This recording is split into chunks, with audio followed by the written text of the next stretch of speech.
The most famous spy in German history is an East German who was stationed in West Germany. Although it had never been planned, he managed to get in a position that many Eastern spies could only dream of. I'm talking about Günter Guillaume. In this video, I'll tell you the complete story.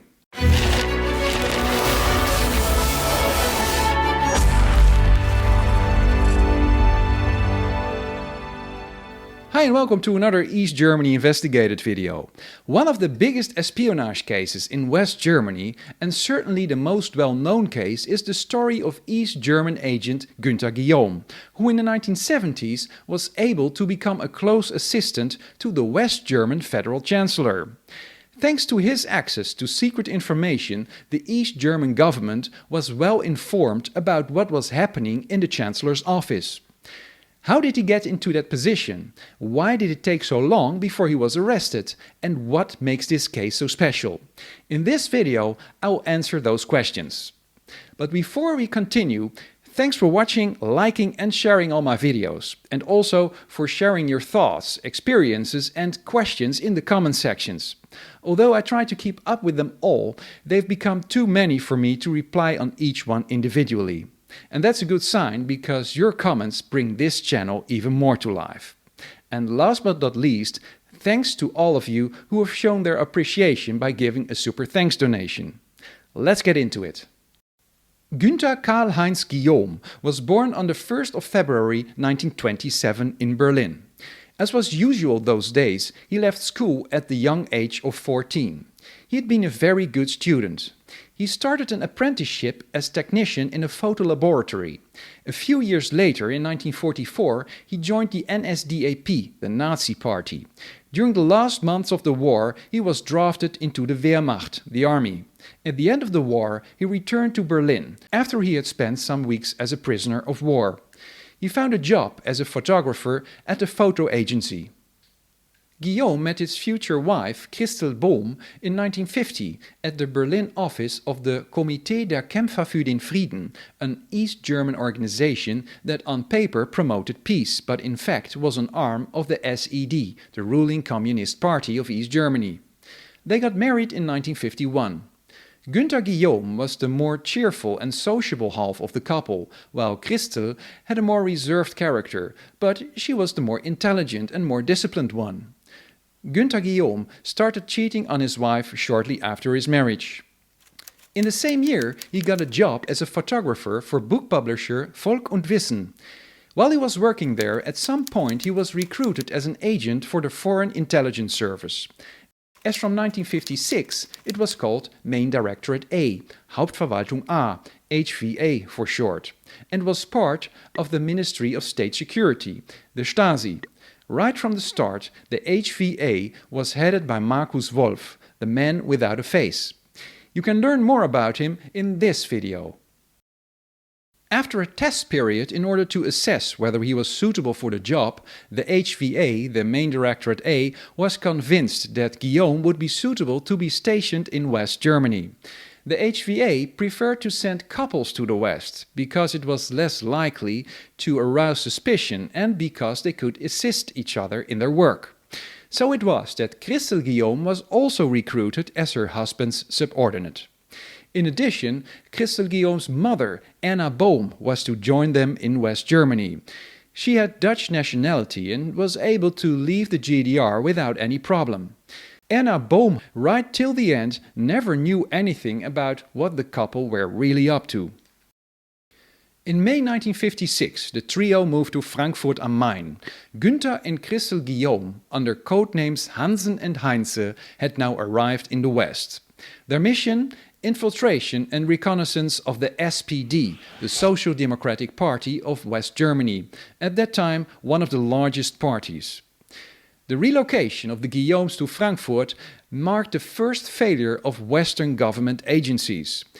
During his immigration process, Guillaume was indeed flagged up as being a presumed intelligence employee, but due to a lack of concrete evidence, the case was not reported to the BFV, the Bundesamt für Verfassungsschutz, the German Office for the Protection of the Constitution, West Germany's security agency. On April 8, 1957, the agent couple had a son, Pierre. Although having children was not really approved by their bosses in East Berlin, Christel's mother was able to take care of the baby, and Christel found a job a few months after she had given birth. Günter had started building up an inconspicuous existence in Frankfurt. He had found a job and took part in normal daily life. After 1 year, he took over the coffee shop that his mother-in-law ran. It had become a place where Eastern agents could communicate and pass information to the HVA representatives from East Berlin.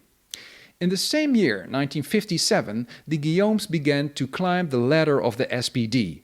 Günter worked his way up to local director. In the meanwhile, the West German security agency BFV had intercepted messages between some HVA agents and East Berlin, but they were unable to trace them back to the Guillaumes. The next goal for both agents was to get to Bonn, the West German capital, where the federal government was located. In order to do this, they decided to focus on Georg Leber. Georg Leber was an SPD politician who was a member of the German parliament, the Bundestag, where he represented Frankfurt. The Guillaumes did everything possible to get noticed. They even moved into the same district where he lived. And after a few years it paid off. Guillaume became Georg Leber's campaign manager for the 1969 Bundestag elections. Leber had already been Minister of Transport since 1966, so he had his connections in Bonn. Although Leber didn't succeed in becoming Chancellor, he kept his post as Minister of Transport. Leber wanted to have Guillaume in his office, but that didn't work out because Guillaume was judged not to have the right qualifications. The alternative that Leber arranged, however, turned out to be much more rewarding. Leber introduced Guillaume to the Federal Chancellery, the executive office of the Federal Chancellor. In November 1969, Guillaume had his interview, but once again his lack of the required qualifications, you at least needed a college degree for the function, was the snag. However, there was a clause that stated that a lack of a college degree could be overlooked if you had the necessary experience. By this means, his new bosses convinced the appointments board and ruled that Guillaume was suitable for the post, even though Guillaume had never negotiated with trade unions or employers' federations before, which was going to be part of his job. It doesn't look like an honest job appointments process, but more like Minister Leber wanting to do Guillaume a big favor. But of course, there also was a security check for all new employees of the Chancellery, as it was such a sensitive area. A number of government agencies screened the background of the applicants. But in those days, there wasn't yet a large national database putting together all the data. And you can probably guess what happened in the case of Günter Guillaume, and probably not just in his. Important observations were overlooked, and there was a failure of communication. And that's why Guillaume again slipped through the meshes of the governmental checks. Although the West German archives contained several mentions of suspicious activities, only some of them reached the Chancellery. Another interview was arranged with Guillaume, where he was faced with some critical questions, such as about his trips to West Germany back when he was working in the East for the publishing house Volk und Wissen. In the interview, he stayed very calm and denied being an East German spy. He claimed that those business trips were linked to the secret escape plan of himself and his wife. Guillaume's former boss, Georg Leber, was also asked for a reference, in which he praised Guillaume for his skill, experience, intelligence and reliability.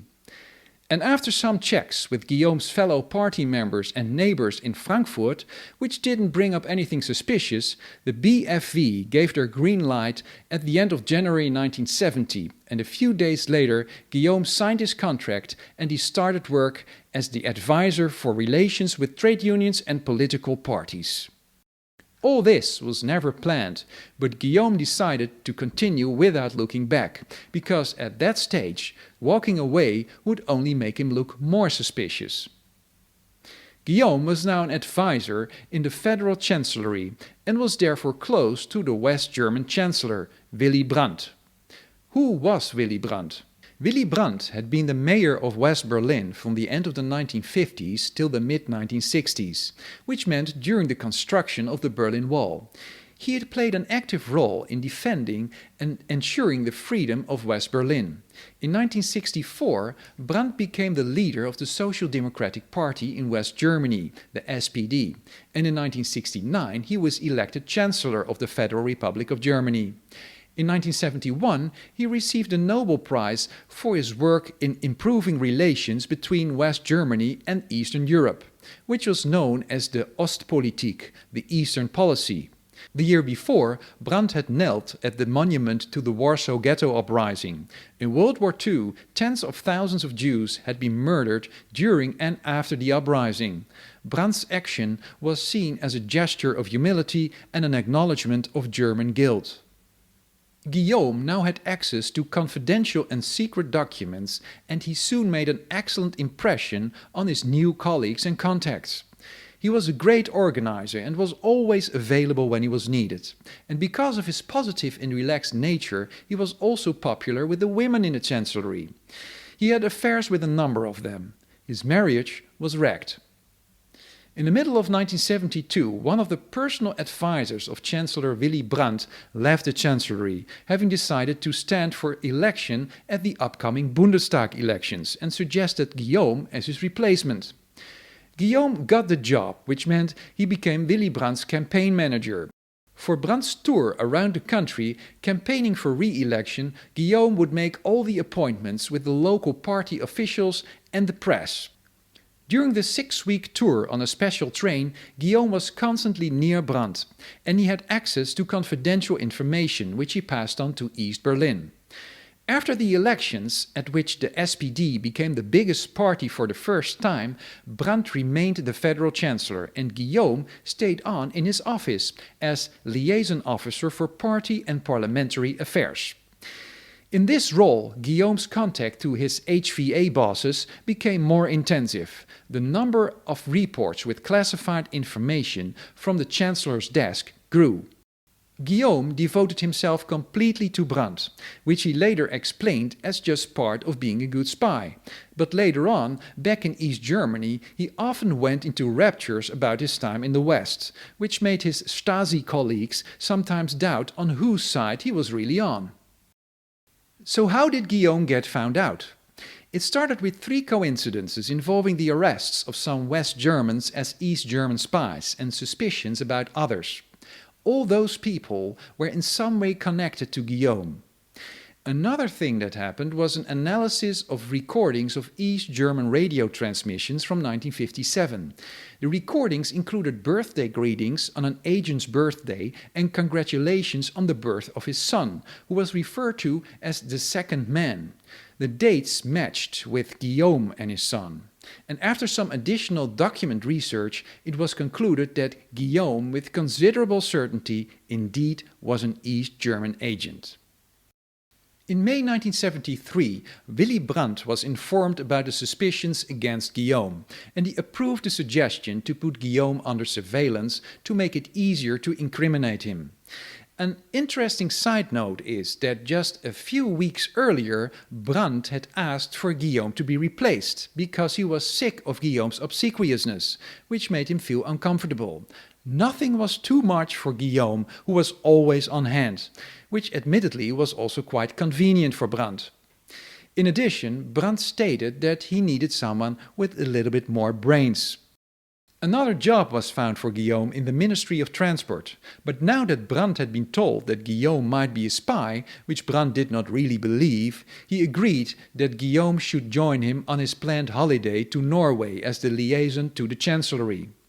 This would be an ideal opportunity for the West German officials to catch Guillaume red-handed. In the months that followed, the Guillaumes were under surveillance, but not full-time, because the case, surprisingly enough, wasn't given top priority. The Guillaumes easily spotted that they were being observed by West German agents. It was done in a quite amateurish way, partly because of a shortage of staff and vehicles. And so it happened that the West German agents suddenly lost track of the Guillaumes, who turned out to be already in Norway with Willy Brandt. It was decided to put the surveillance of the couple temporarily on hold. During Brandt's summer holiday in Norway, Guillaume was the messenger for all communications between the Chancellor and the temporary local office that was set up by the Federal Intelligence Service, the BND, to act as the communication center with the outside world. The exceptional situation enabled him to gain an insight in diplomatic and military negotiations at the highest level concerning the tensions in the Western Alliance. So it was material that was certainly of interest to the Soviet Union. A total of 58 messages went through Guillaume's hands, 13 of which were classified as secret. Because Guillaume normally didn't have this access, the amount of information that he managed to collect during Brandt's vacation was far above the average of the years before. And now comes the interesting question, what happened to all the messages that Guillaume intercepted in Norway? There are three versions of the truth here. The first version, the one told by Guillaume himself, was for years accepted as what actually happened. Guillaume claimed that on the way back from Norway to Germany, he passed the copies of the original documents to a Stasi agent in a hotel in Sweden. But years later he told his son that this was completely fictitious. A second version emerged in the 1990s during the trial of HVA boss Markus Wolf. There it was stated that copies of the documents had been stolen from the Guillaume file during his trial back in 1975. So it was claimed the information had reached East Germany, yes, but with a delay of 2 years. This theory was supported by the fact that the documents were indeed missing from the file and nowhere to be found. In the third and most plausible version, Christel Guillaume plays the leading role. 2 weeks after their return to Germany from Norway, she met with a female Stasi agent in a bar. The women noticed that they were being observed and left. Christel handed over the documents and each of them went their own way. The East German spy was able to shake off her followers and reached East Berlin. But she said she had been afraid of being captured and had therefore followed standard Stasi procedure and had disposed of the documents. In other words, all the efforts had been for nothing. Christel Guillaume, however, always supported her husband's version, claiming that she had just met with a friend of hers. However, the fact is that the Guillaumes had already been informed by East Berlin about the failed document transfer in the late summer of 1973. Once back in Germany, Brandt again asked the BFV if there were any new developments based on their surveillance, because Guillaume had been getting on Brandt's nerves more and more. But he was asked to have a little more patience. The longer it took, the more Brandt had the impression that the suspicions against Guillaume would turn out to be unfounded. And this also applied to Guillaume. If they really suspected him, they surely wouldn't let him anyway near Brandt. And they certainly wouldn't let him go on holiday with him, right? But Brandt was getting more and more fed up. So he put pressure on the National Intelligence Agency. The problem was that there still wasn't convincing evidence that would stand up in court. The only possibility was to carry out a search of the Guillaume's apartment and to interrogate them. On April 24, 1974, at 6:30 in the morning, the bell rang in the apartment of the Guillaumes. When Günter Guillaume opened the door, half a dozen federal police agents forced their way in. Guillaume reacted with a totally unexpected statement. He said, "I'm a citizen of the German Democratic Republic and an officer of that country. I urge you to respect that." Those words, which Guillaume stuck to during his interrogation, were sufficient for a judge to issue arrest warrants for both of the couple. Willy Brandt, who had just returned from a government visit to Egypt, was informed about the arrest.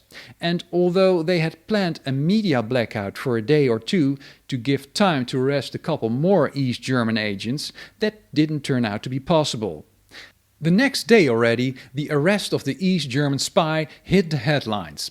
And in the days that followed, journalists started asking for explanations. Also, Guillaume's multiple love affairs came to light, some of them with politicians' secretaries. When the federal investigators interviewed Brandt's bodyguards about the likelihood of Guillaume having access to secret information while on official trips, it unintentionally came out that not only Guillaume but also Brandt had a very active love life when he was away from home. It was now believed that Guillaume either had already reported Brandt's escapades to East Berlin or that he would reveal them during his trial. Either way, Brandt's position had become untenable. He chose to resign and take full responsibility for all that had gone wrong. He officially left office on the 7th of May 1974. The trial started in the summer of 1975. The Guillaumes were charged with treason. After 39 days of trial, in mid-December, the pair of spies heard their fate.